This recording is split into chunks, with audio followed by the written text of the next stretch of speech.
Readings of Almighty God's words on the pursuit of the truth. How to pursue the truth. 6. Number 5. Cognitive ability. The fifth ability is cognitive ability.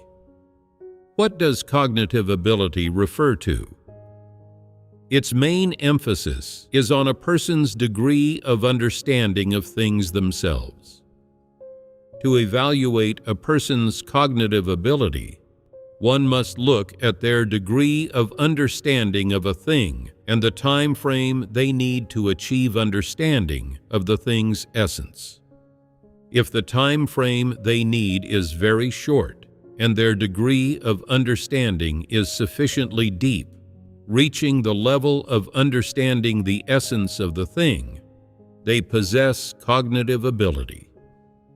If the time frame a person needs to understand a thing is within normal range, and they can understand the essence of this thing itself, can clearly see the causes and consequences, and the root and essence of the problems within, and then have an understanding of this thing in their heart, and, better still, if they can give a definition and draw a conclusion about this thing, this is called having good caliber.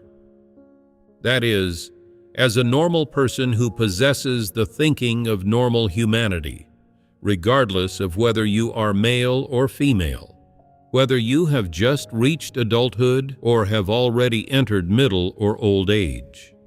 If your understanding of the essence of this thing itself is achieved within the normal time range, then your caliber is considered to be good. If the time frame you need to understand this thing exceeds 3 or 4 times that of a normal person, that is, if a person with good caliber needs 3 days, but you need 10 days or even a month, and by the time you figured out the whole sequence of events of this matter clearly, and the harm and negative consequences caused by this matter have already appeared, only then do you realize the seriousness of this matter and what its root and essence are. Then at best, your caliber is average. In other words, if this matter has not yet caused serious consequences, but some negative consequences have already been continuously emerging, and it is only during this process that you gradually become cognizant of the root and essence of this matter, arriving at a definition and conclusion, then your caliber is considered average. But if only after this matter has resulted in negative or serious consequences, do you have a sudden realization and understand what the nature of this matter is, then your caliber is extremely poor. If this matter has already caused negative consequences, and you still do not know what the problem with this matter is, or what the root of the problem is, and you still cannot draw a conclusion about it, then you have no caliber. Cognitive ability is divided into these 4 levels. First are people with good caliber. That is, when something has just arisen and requires you to immediately draw a conclusion within a few hours. And this is an urgent situation where, if you do not promptly make a judgment, develop a plan to handle and resolve the matter, or even devise a loss control plan to stop its further development, there will be negative consequences. If, within this time period, you can become cognizant of the root of this matter, and you can immediately and decisively make an accurate judgment, accurately make a decision and draw a conclusion, and then formulate a reasonable plan for handling it, this means you have good caliber. Suppose, however, that you only feel there is some problem with this matter, but you do not know where the problem lies or what its root is. And within the normal time period for handling this matter, you have no conclusions, verdicts, or plans for handling it. Instead, you merely passively wait and observe its further development, and only through its further development do you try to identify what the essence of this matter actually is, and make a judgment that is not very accurate. And following that, you continue to wait and observe, and before the matter has fully developed, you may just barely be able to see through to the essence of the problem, or just barely come up with a solution, but your handling is still not prompt. If this is the case, then your caliber is very average. If this matter has fully developed and consequences have already appeared, with the essence of the problem having already emerged completely, and only then do you realize that this matter is bad and see what its underlying root is. Or perhaps you cannot even see the root at all, but simply passively endure or face the final consequence of this matter. That means your caliber is poor. Another manifestation of people with poor caliber is that if such matters happen again, they still have the same attitude, the same method for handling it, and handle it with the same speed. That is, each time such matters occur, they always handle them in this same way, with this same speed and efficiency. No matter how many things occur, they are not able to discern their essence, nor do they correspondingly change any of their opinions or viewpoints on worldly matters. These are people with poor caliber. Precisely because they are people with poor caliber, they lack the ability to live independently. That is, they have no outlook on survival or on life. This is an indication of having poor caliber. The manifestation of people with no caliber is this: when a matter has already occurred, and consequences may have even appeared, they still don't know what has happened, as if they are dreaming. This is having no caliber and no cognitive ability. Do you understand? Cognitive ability mainly refers to understanding the essences of various people and events and the roots of their problems. This is what cognitive ability is. It means that when you see the manifestations, revelations, and humanity of a certain type of people, you can know the problems they are facing, what the root of their problems in the environment they live in is, as well as what the essence of the events you are currently observing is, and where the root of the problems within them lies. Cognitive ability mainly refers to two aspects: seeing through to the essence of people, events, and things, and seeing through to the root of their problems. What else can you understand about cognitive ability? Does anyone understand it as the ability to understand and learn knowledge? The cognitive ability we're talking about primarily involves the ability to view people and events.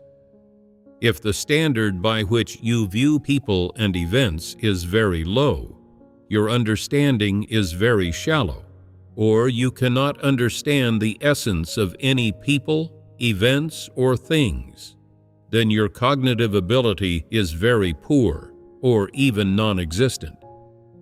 If, regardless of how many obviously incorrect words or wrong viewpoints the people around you express, how many incorrect actions they take, or how much obvious corruption they reveal, you cannot discover the essence of the problem. Do not know what type of people they are, whether they are right people, whether they are people who pursue the truth, what their character is like, or what the essence of such people is. If you do not know any of these things, then you have no cognitive ability. When faced with any person or matter, you have no standard for assessment. After the matter has passed, you have no conclusion about the essence of such problems, and even more so, you have no understanding of it whatsoever. And, of course, you have no principles for handling such matters or paths of practice for them.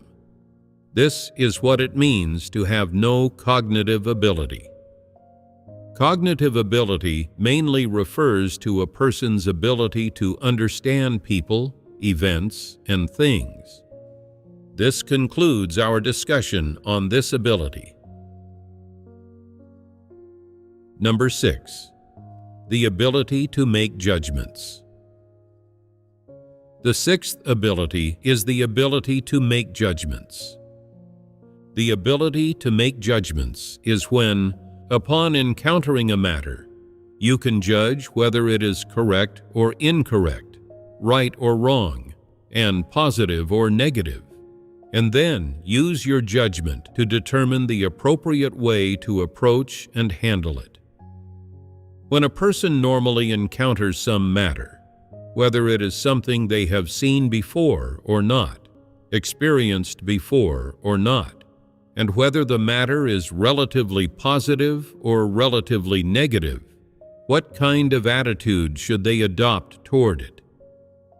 Should they reject it or embrace and accept it? If, after you see it clearly, you have your own stance and possess accurate views that align with the truth principles, this proves you have the ability to make judgments. For example, when you hear a person say something, after thinking it over, you can determine what this means, what purpose the speaker wants to achieve, why they speak these words, why they use such wording and tone, and why they have a certain type of look in their eyes when saying it. You can see the underlying intentions, purposes, and motives behind what they say. Regardless of how you handle these underlying intentions and motives afterward, you can perceive some of the underlying problems behind the matter happening on the spot. You know what they want to do, why they want to do it like this, the purpose they want to achieve, the effect they intend their words to have, and the hidden means, schemes, and plots involved. You can see some indications. Become aware that the problem here is not an ordinary one, and may even have a sense of alertness in your heart. This proves that you have the ability to make judgments. If you have the ability to make judgments, this means you are a person with good caliber.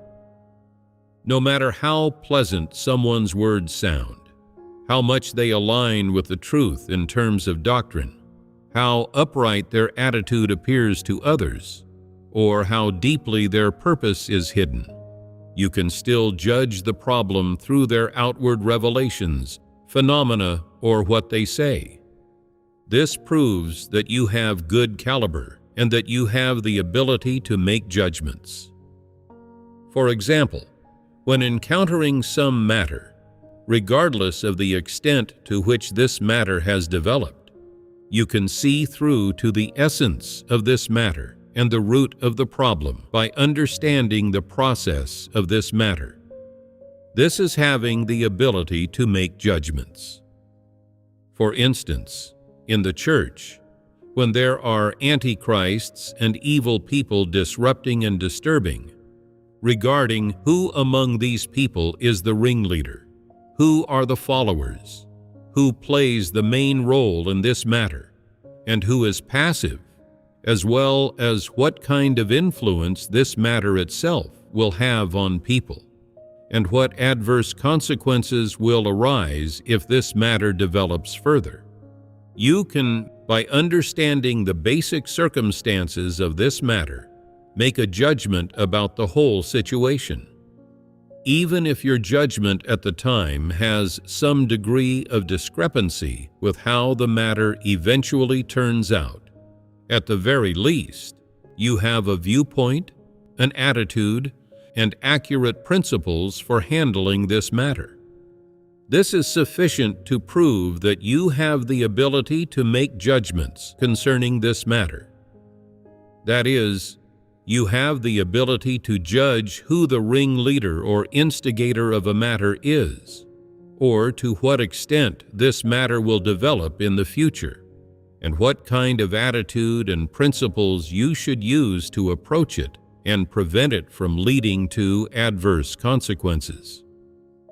As long as you have the ability to judge, the logic and method of your judgment are correct, and the basis of your judgment is at least in line with humanity, or better yet, in line with the truth principles. This proves that you have the ability to make judgments.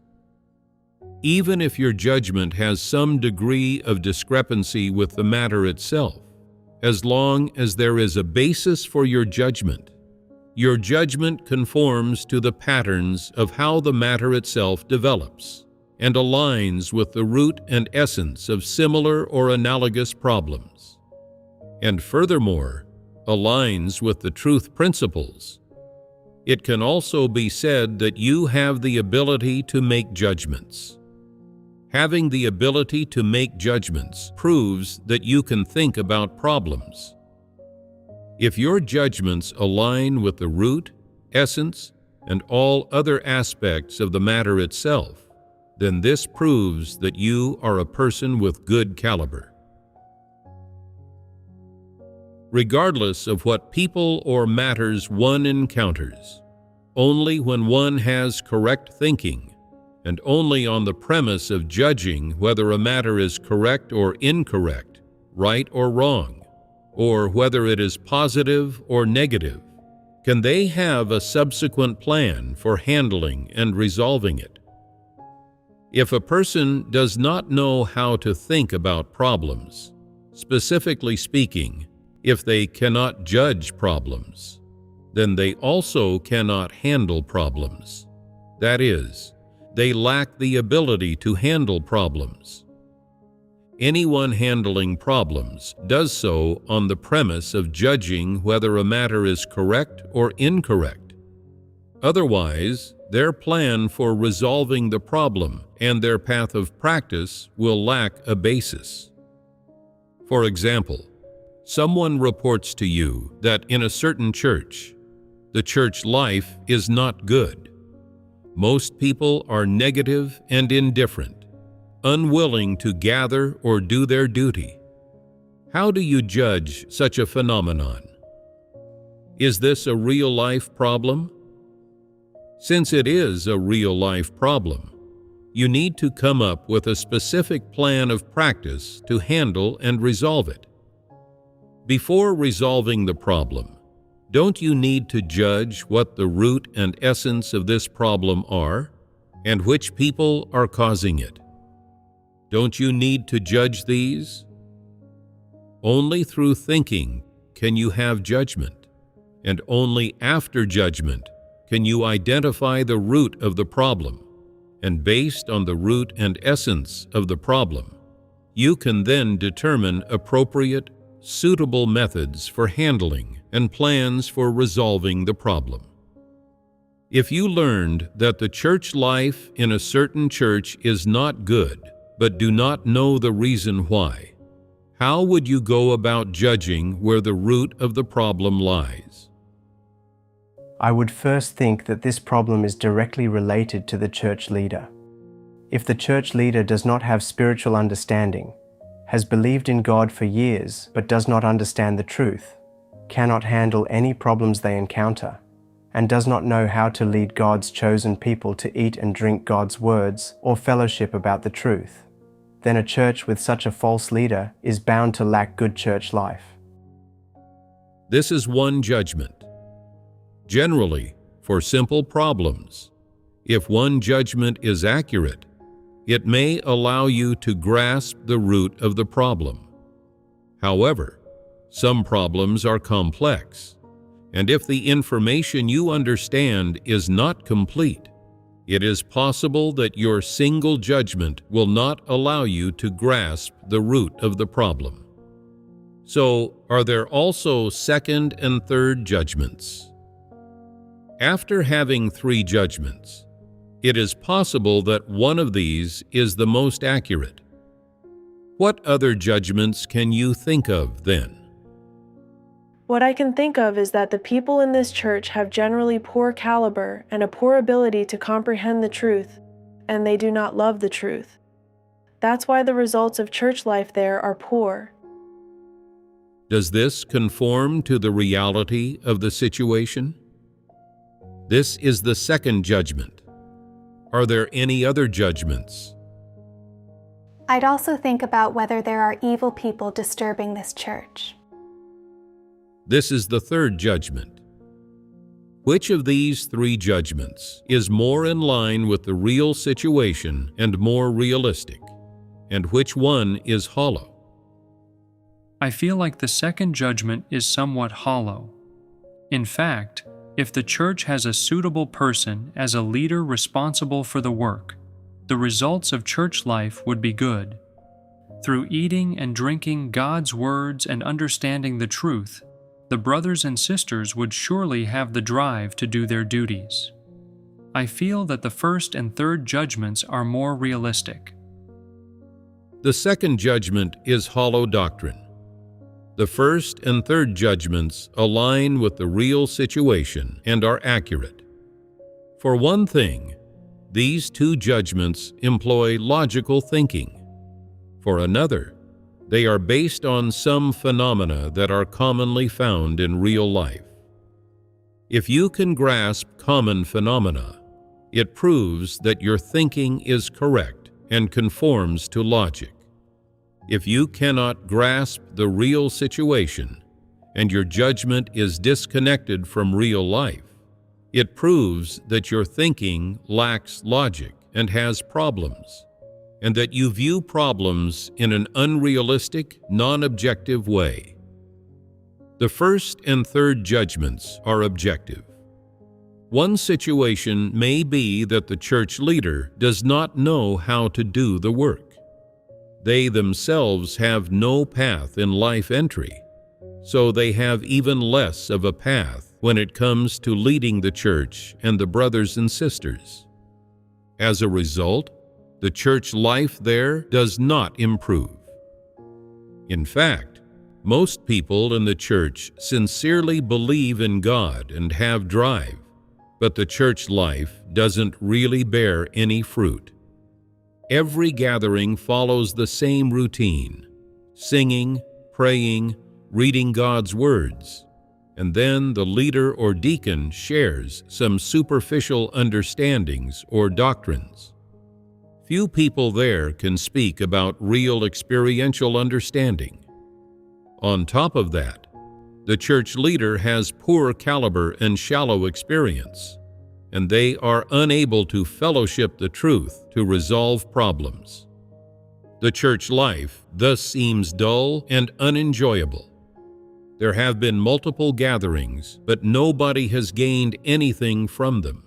So most people feel that attending such gatherings is less beneficial than reading God's words at home, and they become unwilling to attend. Some people, after believing in God for 1 or 2 years and understanding some truth, want to do duties.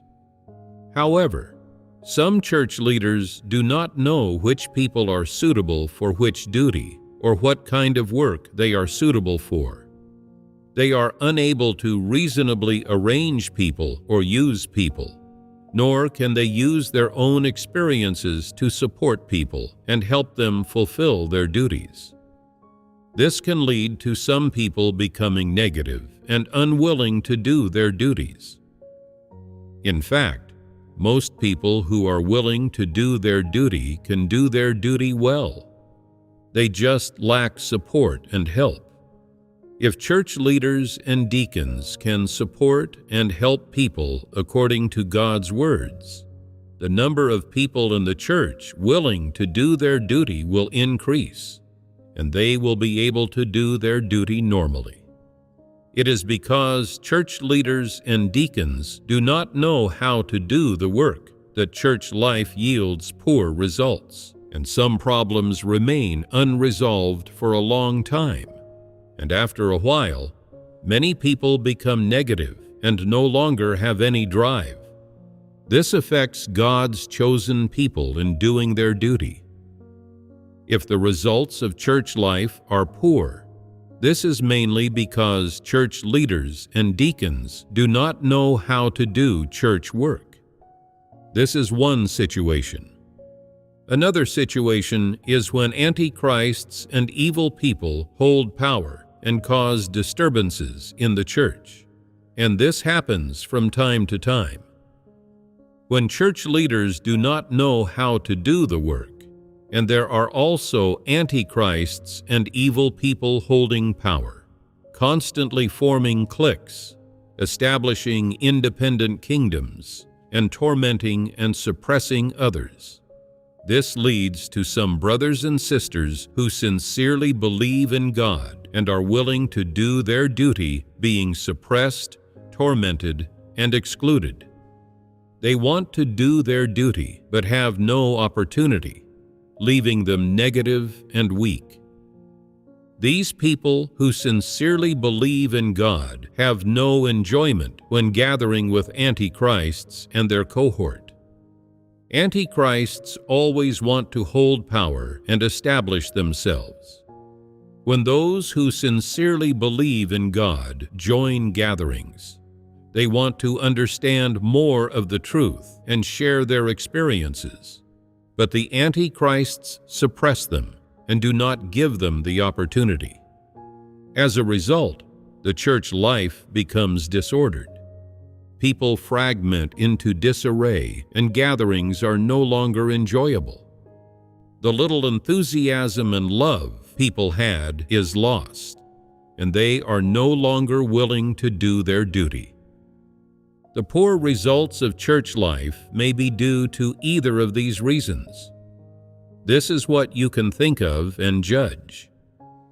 If the conclusion you reach through judgment is related to the real situation, even if it is only partially related or merely identifies a possible problem, this is still a manifestation of having the ability to make judgments. At the very least, the conclusion and opinion you reach through judgment are related to the real situation and not doctrine, hollow, or something that never exists. This proves that you have the ability to make judgments. If the conclusions you draw about every matter do not align with the normal patterns of how things develop or with how any matter in real life turns out, and are purely imagined, hollow, unrealistic, and untrue, and have no relation to the real situations, then this means you have no ability to make judgments or frequently make errors in judgment. Then, what about the second judgment you mentioned earlier, that the poor results of the church life are due to the people in this church having poor caliber and not loving the truth? What kind of judgment is this? This is called making an error in judgment. If you cannot fully grasp the situations that frequently occur with such matters, that is, the few most likely situations to occur, and you only come up with one situation through judgment, or you can think of possible situations, but also think of impossible situations. What does this prove? It proves that your ability to make judgments is average. A person with average ability to make judgments has some thoughts about a matter, but cannot be certain. In such cases, the judgment they make is inaccurate. If a person's judgments are sometimes correct and sometimes incorrect, and some align with the real situation while others do not, but the inaccurate ones are relatively more frequent. This indicates that their ability to make judgments is poor. Suppose that the conclusions they reach through judgment are entirely hollow, do not conform at all to the patterns of how things develop, and even more so, do not align with common or frequently occurring phenomena, being completely unrelated to the facts. Their judgments are nothing but fantasies. They have no connection whatsoever to the patterns of how things develop or to humanity essence itself, and are entirely incompatible with the real-life context and the surrounding environment. That is, suppose that their judgments are disconnected from reality. What they come up with through judgment could never happen in real life, and what they speak of is not at all the essence of the problem. If this is the case, then this person has no ability to make judgments. To evaluate whether a person has the ability to make judgments, the main thing is to see whether their judgments on various types of people and various types of things are accurate. For example, let's say you see a person crying and you don't know why. You can see that he is crying very aggrievedly and very sadly, and he is also praying and reading God's words from time to time, and he does not respond to anyone who speaks to him. You are asked to judge what is going on with this person, and you say, "He might be homesick. His mother fell ill some time ago, so he wants to go home." Is this judgment accurate? Some people say, "He might be feeling negative." Most of the time when people cry, it's because their feelings have been hurt. For instance, people cry when they get bullied or duped. When he's faced with some issue and has been treated unfairly, he always cries and is unwilling to speak to or interact with others. This is a manifestation of feeling negative. Some others make this judgment. He used to often preach the gospel and do his duty outside, but now he has been doing his duty indoors for a long time, and he might not be accustomed to it and feel stifled. Are there any other possibilities? Some people say, maybe he didn't get to eat meat yesterday, which made him upset and so he's crying. Others say, yesterday he came to talk to me. I thought he was just passing by, so I glanced at him and didn't say anything. Could that have made him angry? Could he be crying because of this? How should this matter be judged in a way that aligns with the actual situation? Is this easy to judge? I can make some judgments. The few reasons mentioned just now, homesickness, hurt feelings, or a gloomy, stifled mood, these states can all possibly cause a person to cry. However, small things like not getting to eat meat or being ignored when speaking to someone shouldn't be enough to make a person cry. What are the reasons that can make a person cry hard? Grievances, sadness, missing someone or something, a sense of indebtedness. So you should ask him, why is it that you're crying? Are you crying because you've been treated unfairly and feel sad, or because you are reflecting on yourself and feel that you owe God so much? By having a heartfelt conversation like this with him, you will know why he's crying.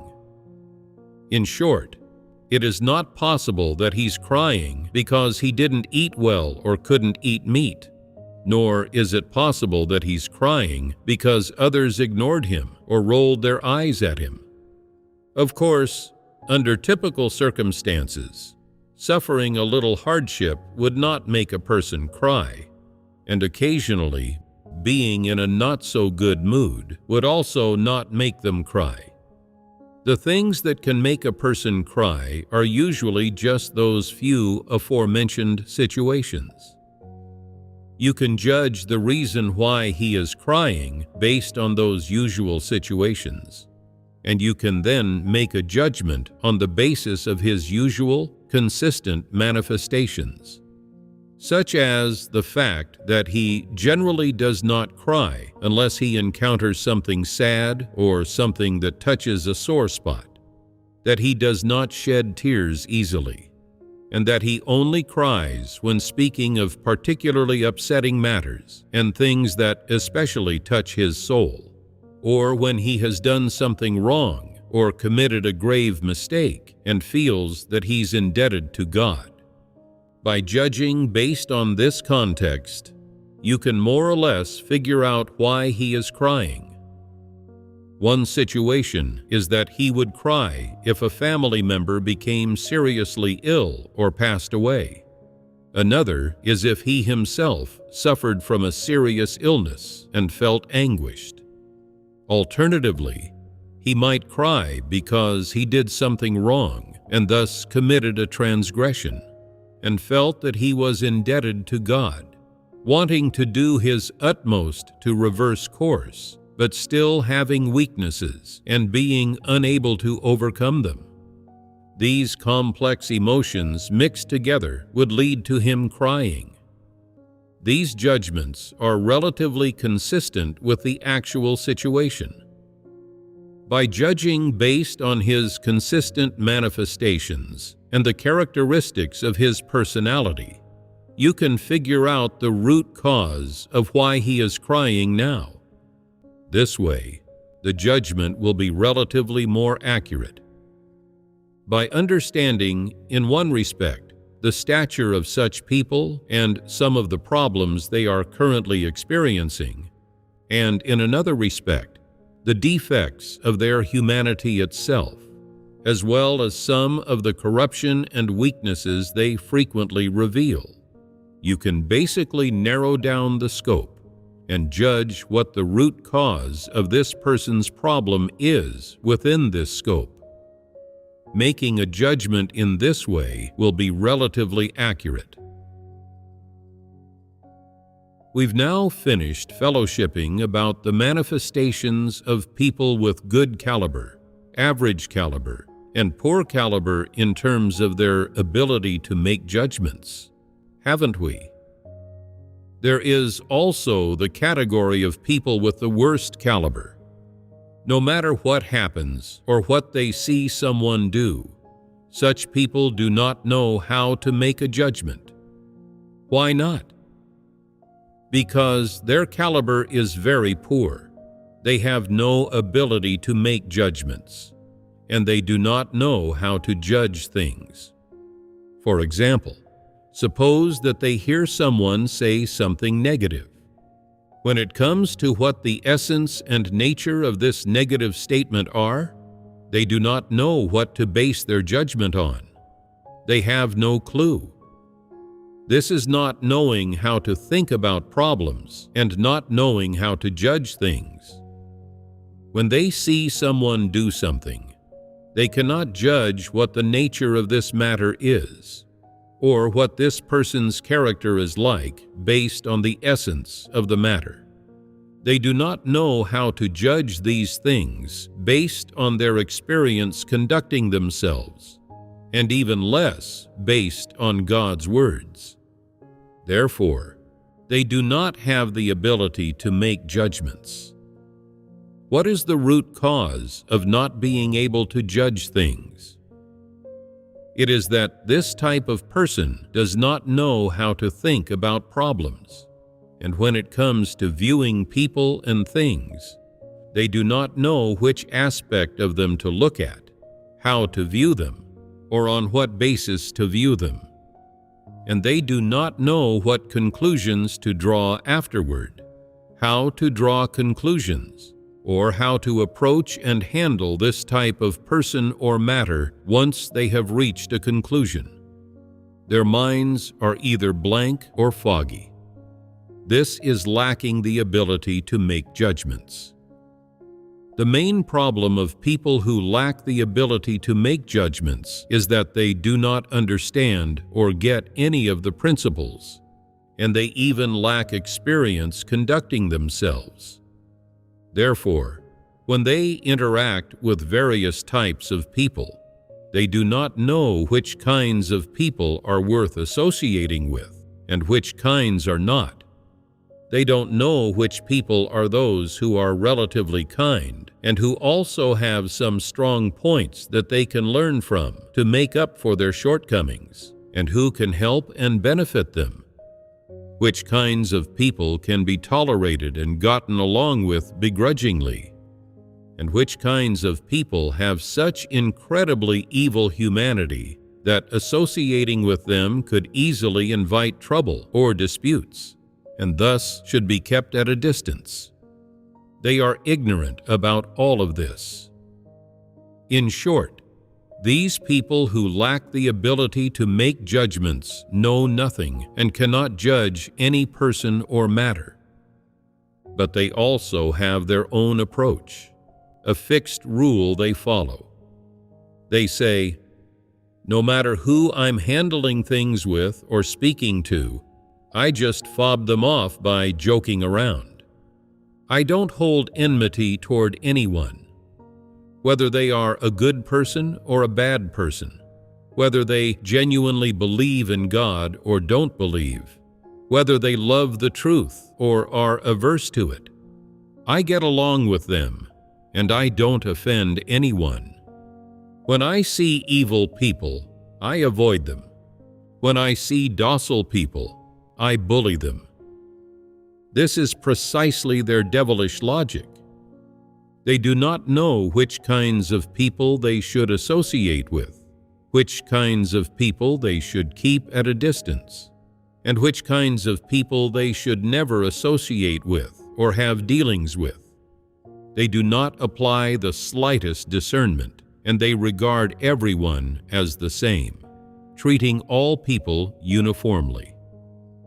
No matter who it is, as long as they do not have a favorable opinion of that person, they will regard them as an outsider or an enemy. No matter how good a person is, as long as they do not offer them any benefit, that person will be treated by them with guardedness. They do not open their hearts to anyone, and they take a guarded approach with everyone.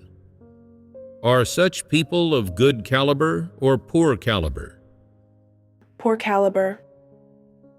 Since they have poor caliber, how can they still have such thoughts? Such people are just small-minded. What is the difference between people without caliber and those who are mentally disabled? People without caliber are mentally deficient and idiotic. Apart from keeping themselves fed and clothed, maintaining face, and harboring some calculations for taking advantage and not suffering any losses, they have no caliber whatsoever. Mentally disabled people, on the other hand, do not even have any calculations for protecting their own interests or taking advantage. They simply have no thoughts at all. Mentally deficient and idiotic people, apart from having some calculations, possess absolutely no survival ability, no caliber, and no ability to make judgments. Therefore, there are no principles to how they treat any person. They just go by their feelings. As long as they feel that you are not good to them, they will avoid you, feel resistant toward you, and hate you in their hearts, and reject you. No matter how much goodwill you have for them or how you help them, as long as they cannot clearly perceive it, they will not feel that you are friendly toward them or that you are not harmful to them at all. They cannot identify whether people, events, and things are correct or incorrect, right or wrong, positive or negative. They cannot judge these things. They only possess some calculations. When they've taken advantage, they feel happy. When they have not taken advantage, they feel that they have suffered a loss, been treated unfairly, and been laughed at by others. And they resolve that next time they will not let others take advantage, or allow others to show off or gain the upper hand in front of them. They will not give others any opportunities.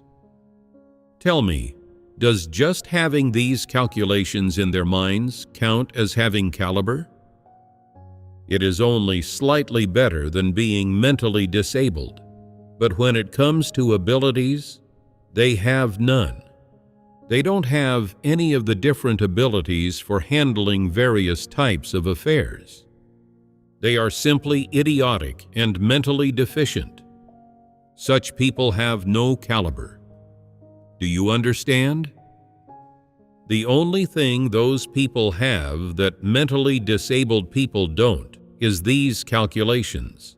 Mentally disabled people do not even have those. When such people hear this, they are not convinced. They say, "You claim I have no ability to make judgments? Put some US dollars and gold together and see if I can't recognize them. I can distinguish them. Gold is yellow, and US dollars are paper money. Put platinum and silver together and see if I can't make a judgment. Platinum and silver are different shades of white. I can tell that. Isn't this foolish? This is quite foolish. They are only able to differentiate between these things, and yet they want to show off about it and prove that they are not foolish. They've done so many foolish things, so many things that demonstrate a lack of caliber. Why don't they talk about and try to understand those?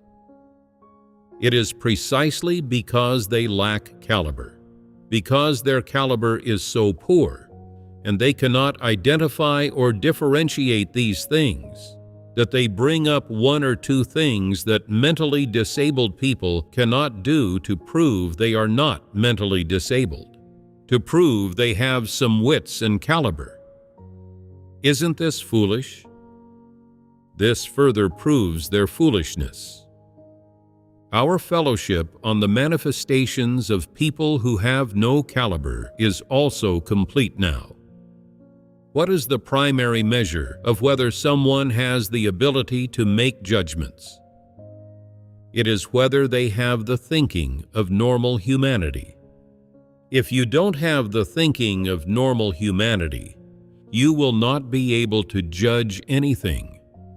If you have the thinking of normal humanity, your judgments may still be off, but at the very least, it shows that you have the ability to make judgments and possess the thinking ability of normal humanity.